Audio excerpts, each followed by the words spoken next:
பரிசுத்த பிதாவே, நாங்கள் நன்றியோடு ஸ்தோத்திரிக்கிறோம், துதிக்கிறோம்.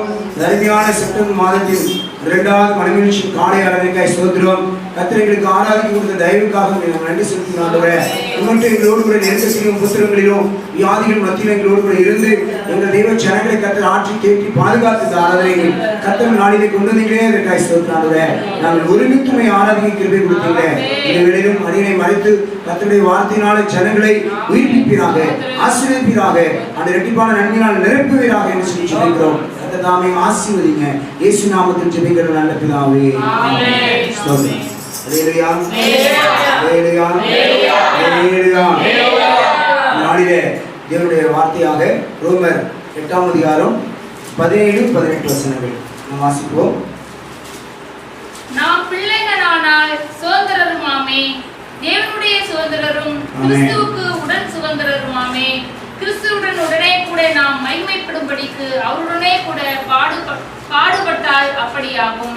ஆதலால் இக்காலத்து பாடுகள் இனி நம்மிடத்தில் வெளிப்படும் மகிமைக்கு ஒப்பிடத்தக்கவைகள் அல்லவென்று எண்ணுகிறேன். ஆமென். இக்காலத்து பாடுகள் இனி நம்மிடத்தில் வெளிப்படும் மகிமைக்கு ஒப்பிடத்தக்கவைகள் என்று எண்ணுகிறேன். அப்ப நம்ம நாட்டில நமக்கு ஒரு விதமான பாடுகள் இந்த பூமியிலே கர்த்தருடைய பிள்ளைகளுக்கு இருக்கிறது. இந்த பாடுகள் மத்தியில தேவனுடைய பிள்ளைகள் எப்படி நாம் நம்மை பக்குவப்படுத்திக் கொள்ள வேண்டும், நாம் நம்மை எப்படி இந்த நம்முடைய பாதுகாத்துக் கொள்ள வேண்டும் என்று சொன்னால், இக்காலத்து பாடுகள் இனி நம்மிடத்தில் வெளிப்படும் மகிமைக்கு கம்பேரிசன் பண்ண முடியாது, ஒப்பிட முடியாது. காரணம், அப்படிப்பட்டதான மகிமையை கர்த்தர் தேவனுடைய பிள்ளைகளுக்கு, ஊழியக்காரர்களுக்கு, விசுவாசிகளுக்கு, தேவனுடைய திருச்சபைக்கு கர்த்தர் வைத்திருக்கிறார். அப்படிப்பட்டதான மகிமை நோக்கி நாம் பயணம் செய்து கொண்டிருக்கிற வாழ்க்கையில நமக்கு பூமியில பலவிதமான வியாதிகளின் மூலியமாக, கொள்ளை நோய்கள் மூலியமாக, சாபங்கள் மூலியமாக, பலவிதமான வம்பு சண்டைகள் மூலியமாக, பலவிதமான தரித்திரங்கள் மூலியமாக நமக்கு என்ன பண்ணலாம், பாடுகள், உபத்திரங்கள், கஷ்டங்கள் வரலாம். ஆனா கர்த்தருடைய பிள்ளைகள் அது பத்திலும் எனக்கு முன்பாக வைக்கப்பட்டிருக்கிற மகிமை பெரிதாக இருக்கிறது. அல்லேலூயா. மகிமை பெரிதான மகிமை என்று சொல்லி நாம் விசுவாசிக்க வேண்டும். அப்பொழுது மகிமை என்றால் என்ன? மகிமை அப்படி என்பது தேவனுடைய ஒரு பலத்த வல்லமை, ஒரு குளோரியஸ், அது ஒரு பெரிய ஆசீர்வாதம். அப்ப இனி நம்மிடத்தில் வெளிப்படும் மகிமைக்கு ஒப்பிடுதல். கர்த்தருடைய பிள்ளைகள் நாம் மரித்தாலும் பிழைப்போம் என்கிற ஒரு விசுவாசம். நாம் ஒருவேளை கர்த்தருடைய வருகை வரும் பொழுது நாம் என்ன பண்ணுவோம், மகிமையில மறுரூபமாக்கப்பட்டு இமைப்பொழுதிலே எடுத்துக்கொள்ளப்படுவோம் என்கிற விசுவாசம். இப்ப இந்த இயேசு கிறிஸ்து உயிர்த்தெழுந்தது போல நாமும் உயிர்த்தெழுவோம் என்கிற விசுவாசம். ஒருவேளை இயேசு கிறிஸ்துவின் உயிர்த்தெழுதல் இல்லை என்று சொல்லுவோமானால் நம்முடைய விசுவாசமும் விருதாவாய் இருக்கிறது. ஹல்லேலூயா. அப்ப ஒரு மகிமை என்று சொன்னால் நாம் கர்த்தருடைய சமூகத்தில் எடுத்துக்கொள்ளப்படுகிற ஒரு அனுபவம், அது நம்மிடத்தில் வெளிப்பட போகிறது. அந்த மகிமைக்கும் கர்த்தருடைய ஜனத்துக்கு, இயேசு கிறிஸ்துவின் பிள்ளைகளுக்கு, தேவ சமூகத்தில் சபைக்கு வந்து ஆராதிக்க பிள்ளைகளுக்கு கர்த்தர் வைக்கிற மகிமைக்கும் இந்த பாடுகளுக்கும் ஒப்பிடத்தக்கும் போது என்ன பண்ண முடியாது, ஒப்பிட முடியாது. ஹல்லேலூயா. ஆண்டவர் நம்மளை உபத்திரத்தின் குகையில தெரிந்திருக்கிறார், உபத்திர மத்தியில் அழைத்திருக்கிறார், பாடுகள் மத்தியில் கர்த்தர் நம்மை அழைத்திருக்கிறார். ஏன் அப்படின்னு சொன்னா உங்களை மகிமைக்குள் நடத்துவதற்காக. அதனாலதான் மார்த்தாளும் மரியாளும் யோவான் 11ஆம் அதிகாரத்தில் நீங்க பார்த்தீங்கன்னா, மார்த்தாளும் மரியாளும் என்னுடைய தம்பி லாசரு வியாதிப்பட்டு மரிக்க போறான் அப்படின்னு இயேசுவுக்கு என்ன பண்றாங்க, தகவல் கொடுக்குறாங்க. இயேசு கிறிஸ்து அந்த செய்தியை கேட்ட பிறகு அவர் ஒரு 4 நாட்கள் கழிச்சு என்ன பண்றாரு, இந்த இடத்துக்கு வருகிறார். 4ஆவது நாள் வருகிறாரு. அப்ப அந்த செய்தியை அவர் கேட்டு அந்த பிள்ளைகள் கூட்டத்திற்கு அவர் வரல. அப்ப அதற்குள்ளும் லாசர் என்ன பண்ணான், மரிச்சிட்டான். இப்ப வந்துட்டு அவங்க என்ன பண்றாங்க, மீண்டும் இயேசு கிறிஸ்து வரும் பொழுது அவங்க போய் நடந்ததை சொல்றாங்க.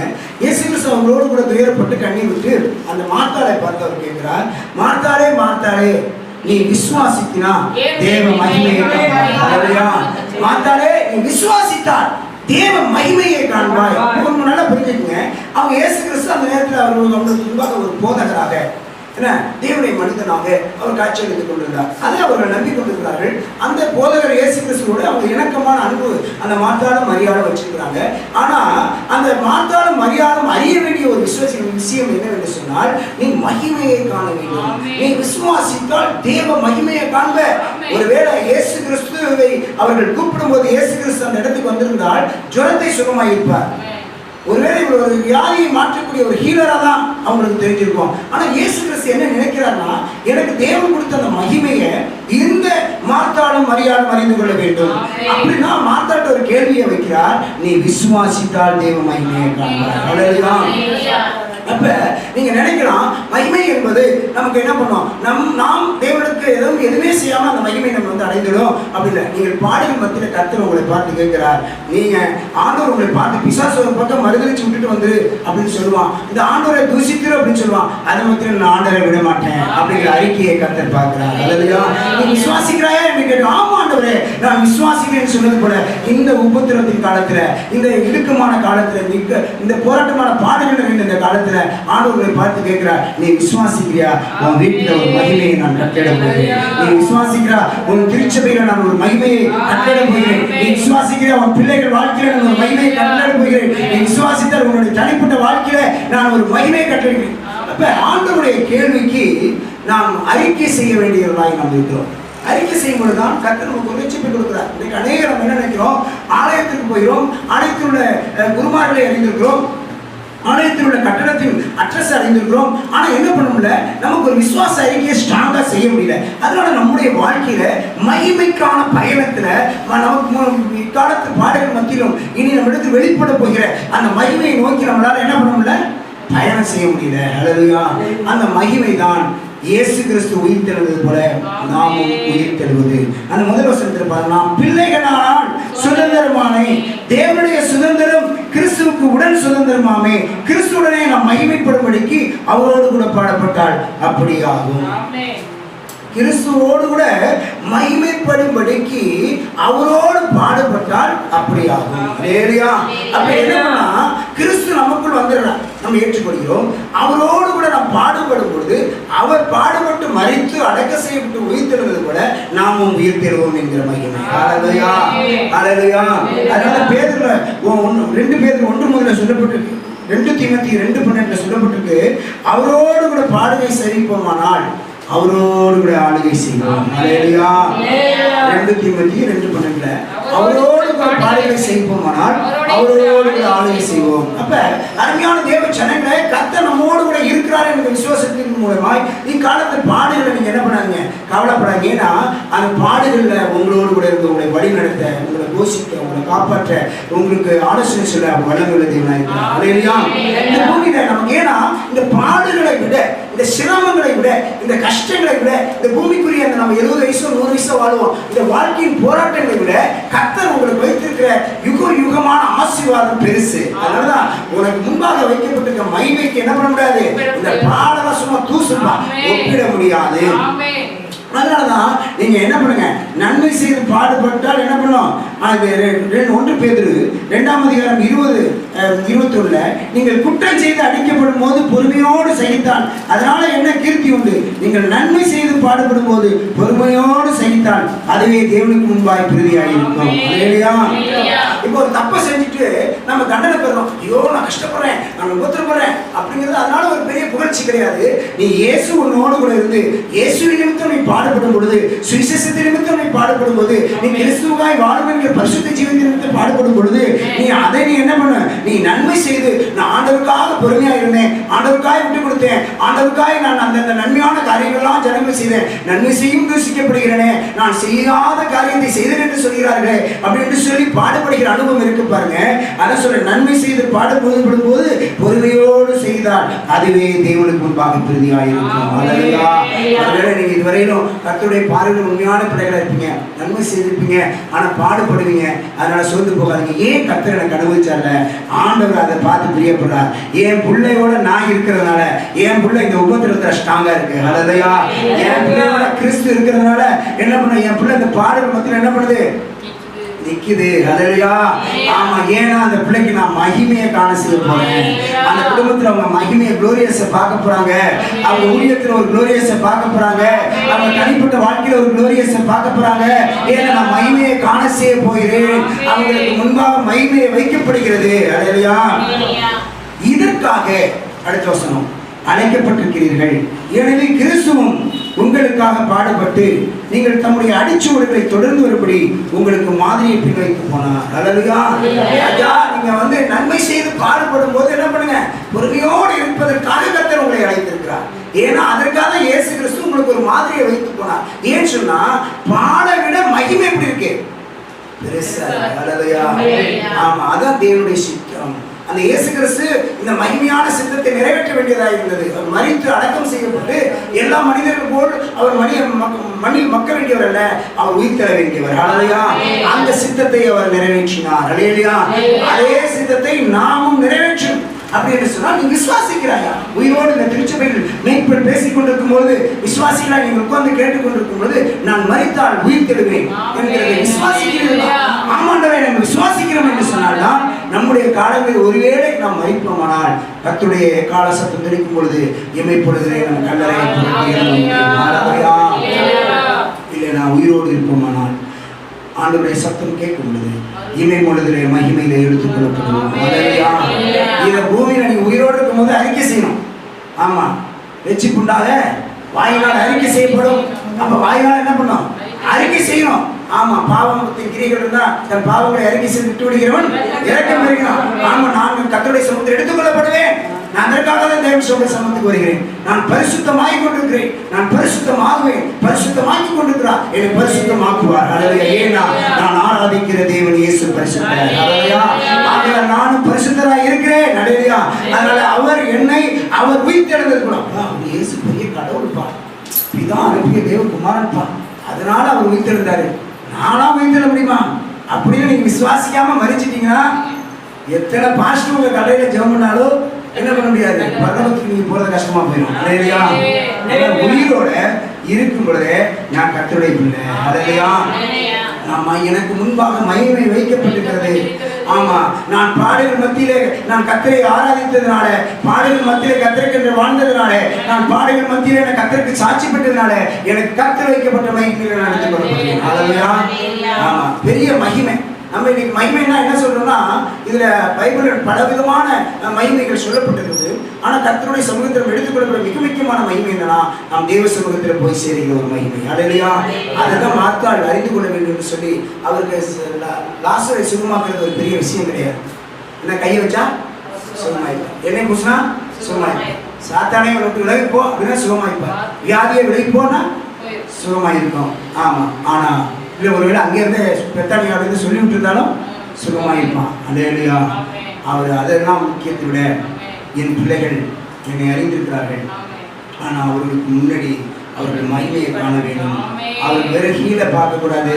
அவங்க கல்லறை உடைச்சு வருகிற அந்த செத்து போய் நாரை கொண்டிருக்கிற மனிதனுக்குள்ள கிறிஸ்துவின் ஜீவன் இருப்பதையும், அந்த கிறிஸ்துவின் ஜீவன் ஒரு நாரின சரீரத்தை உயிர்ப்பிக்க முடியும் என்பதையும், கிறிஸ்துவின் ஜீவன் பரிசுத்தாவி எலும்புகளை உயிர்ப்பிக்கக்கூடியது என்பதையும் இந்த மாற்றால் அறிந்து கொள்ள வேண்டும். இன்றைக்கு அதைதான் கர்த்தருடைய ஜனமே உங்களிடத்தில் கர்த்தர் எழுந்து எதிர்பார்க்கிறார்.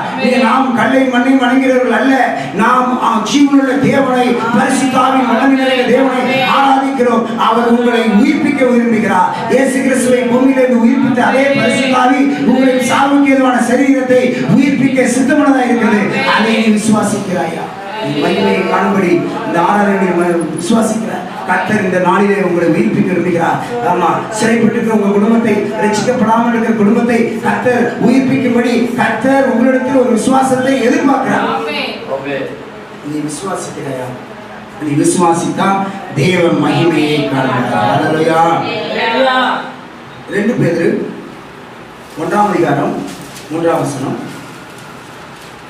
தம்முடைய மகிமையினாலும் நம்மை அழைத்தவரை அறிகிற அறிவினாலே ஜீவனுக்கும் தேவ பக்திக்கும் வேண்டிய யாவற்றையும் அவருடைய திவ்ய வல்லமையானது நமக்கு தந்தரே. தம்முடைய மகிமையினாலும் காரணத்தினாலும் நம்மை அழைத்தவரை அறிகிற அறிவினாலே. ஹல்லேலூயா. ஆண்டவர் மகிமையினாலும் அவருடைய காரணத்தினாலும் நம்மை அழைத்திருக்கிறார். ஹல்லேலூயா. நம்ம அழைச்ச தேவன்ட அவ்வளோ குளோரியஸ், அவ்வளோ மகிமை இருக்கு. அப்படி மகிமையின் தேவன் அவருடைய மகிமையினாலே நம்ம என்ன பண்ணாரு? அழைத்திருக்கிறார். ஹல்லேலூயா. அவர்கிட்ட ஒண்ணும் இல்லாம நம்மளை அழைக்கல, அவர்கிட்ட மகிமை இருக்கிறது.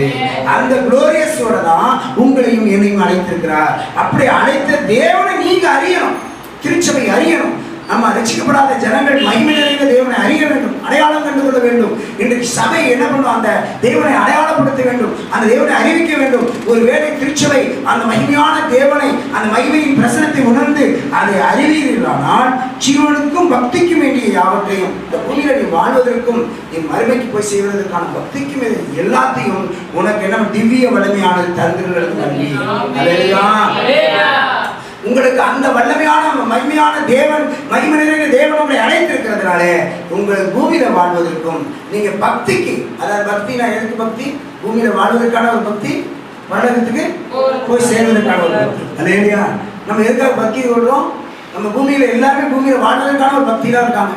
ஆண்டவரே எனக்கு பிள்ளை கொடுங்க, கல்யாணம் ஆகும், பிள்ளை கல்யாணம் ஆகும், சொத்து வேணும், சுகம் வேணும், அது வேணும், இது வேணும், இதையே தான் நம்ம என்ன பண்ணுறோம்? அவங்கள்ட்ட கேட்குறோம். ஆனால் ஆண்டவரை நாம் தெரிந்து கொள்வது அதுக்கு மாத்திரம் இல்லை. ஏன்னு சொன்னால் அவர் சிருஷ்டித்து எல்லாத்தையும் படைத்து இதையெல்லாம் பூசிங்க ஆளுங்கன்னு சொல்லி எல்லாருக்கும் கொடுத்துட்டார். அவரே இல்லைன்னு சொன்னாலும் அவர் கவலைப்பட மாட்டான், அவர் கவலைப்பட மாட்டார். ஏன்னு சொன்னால் இன்னொருத்தன் கொண்டுட்டு போயிடுவான்னு அவருக்கு நல்லா தெரியும் இல்லையா? அவன் கொண்டுட்டு போயிடுவான், அவனுடைய ராஜ்யத்திற்கு அவன் கொண்டு போயிடுவான். அவனுடைய ராஜ்யத்திற்கு போகாம தேவன் நமக்காக சில காரியங்களை செய்திருக்கிறார். அதை அறிஞ்சு அப்ப அந்த அறிகிற அறிவர்கள் தான் தேவன் யார் என்கிற வெளிச்சமே இந்த ஜனத்துக்கு வரும். ஒருவேளை நம்ம தேவன் யார் என்கிற வெளிச்சத்தை வந்து இந்த இடத்துல வந்திருப்பீர்களானால் இன்னும் தேவனை பற்றி நீங்கள் அறியதான் தேவன் உங்களுக்கு வைத்திருக்கிற ஆசீர்வாதத்தை பெற முடியும். தேவனை அறிகிறதே அறிவு. அல்லேலூயா. ஆண்டவராய் இயேசு கிறிஸ்து அறிகிறதே ஒரு நாலேஜ். அல்லேலூயா. இன்னைக்கு நீங்க அறிஞ்ச ஜனத்துக்கு கர்த்தர் என்ன சொல்றாருன்னா, அப்பா நீ பக்தியோடு இங்க வந்திருக்கிற, ஆனா உனக்கு வேண்டிய யாவற்றையும் அந்த வல்லமையானது, அந்த மகிமையானது உனக்கு தந்தரலும். அல்லேலூயா. அந்த திவ்ய வல்லமையானது உனக்கு தந்தரலும். இன்னைக்கு என்னென்ன பாரத்தோடு நீங்க ஜெபித்து வந்திருந்தாலும், குடும்பத்தின் சமாதானத்துக்காக நீங்கள் ஜெபித்து வந்திருந்தாலும், குடும்பத்தில் நோய் நொடிகளோட இருக்கிற பிள்ளைகளுக்காக ஜெபித்து வந்திருந்தாலும், கடன் பிரச்சனையோடு ஜெபித்து வந்திருந்தாலும், நீங்கள் எதிர்காலத்தில் நாங்கள் இன்னும் அடுத்தடுத்த காலங்களில் என்ன செய்வோம் என்று திகைத்து போய் நீங்கள் ஜெபம் பண்ணி வந்திருந்தாலும், இந்த இடத்தில் ஜெபித்துக் கொண்டு நின்றாலும், இப்பொழுது வேண்டிக் கொண்டு அமர்ந்திருந்தாலும், உங்களுக்கு ஆண்டவருடைய அந்த மகிமையான வல்லமையானது இப்பொழுதே தந்தரலே. அல்லேலூயா. ஆண்டவர் உங்களுக்கு கொடுக்க போகிறார். இந்த ஆராதனை முடிச்சு கொடுங்க. ஒரு பெரிய மாற்றங்களை உங்களுக்கு அந்த கட்டாயம். தேவன் பூமிக்குரிய தேவைகளை, ஜீவனத்துக்குரிய தேவைகளை கற்றுக் கொடுப்பார். பரலோகத்துக்குரிய ஆசீர்வாதங்களை கர்த்தர் உங்களுக்கு கொடுக்க முடியும். ஏன்னு சொன்னா அவர் மகிமையின் தேவன். அவர் உங்களை அழைச்சது எதுக்குன்னா மகிமையை காண செய்வதற்கு, உங்களை மகிமைப்படுத்துவதற்கு, இல்லைன்னு உங்களை அழைச்சி உங்களை மகிமையான பிள்ளைகளை மாற்றுவதற்கு, மகிமையின் ராஜ்யத்திற்கு உங்களை கொண்டு போய் சேர்வதற்கு. அதனால நீங்க மகிமையின் தேவன் உங்களை அழைத்தபடினால அவரை நீங்க அறிஞ்சிட்டீங்கன்னா அவர்கிட்ட கேட்க போறீங்க. உங்களுக்கு வேண்டதெல்லாம் நீங்க கணவர் அறிஞ்ச பிறகு கணவர்கிட்ட கேட்பீங்க, பிள்ளைங்க பேரண்ட்ஸ் அறிஞ்ச பிறகு பேரண்ட்டை கேட்பாங்க. ஆனா சபை என்ன சொல்லி கொடுக்கிறது என்று சொன்னால், நீ கணவர்கிட்ட கேட்கறது அது உங்களுடைய சுதந்திரம், பிள்ளைகள் பேரண்ட்ஸ்கிட்ட கேட்கறது உங்களுடைய சுதந்திரம். ஆனா அதுல என்ன பண்ணாது, சத்தியம் குறிக்கிடாது. அதை தாண்டி உன்னை படைத்த ஜீவன் உள்ள தேவனை, வல்லமை நிறைந்த தேவனை, மகிமை நிறைந்த தேவனிடத்தில் கேட்க பழகும் பொழுது அந்த தேவன் உங்களை பார்த்து சொல்லியிருக்கிறார், கேளுங்கள் அப்பொழுது உங்களுக்கு கொடுக்கப்படும். கேட்க ஆரம்பிச்சிட்டீங்கன்னா, ஆண்டோட பேச ஆரம்பிச்சிட்டீங்கன்னா அவர் உங்களோட பேச ஆரம்பிக்கிறார். அவர் பேச ஆரம்பிச்சிட்டீங்கன்னா அவர் கேட்கறத எல்லாத்தையும் கொடுக்க ஆரம்பிக்கிறார். அல்லேலூயா.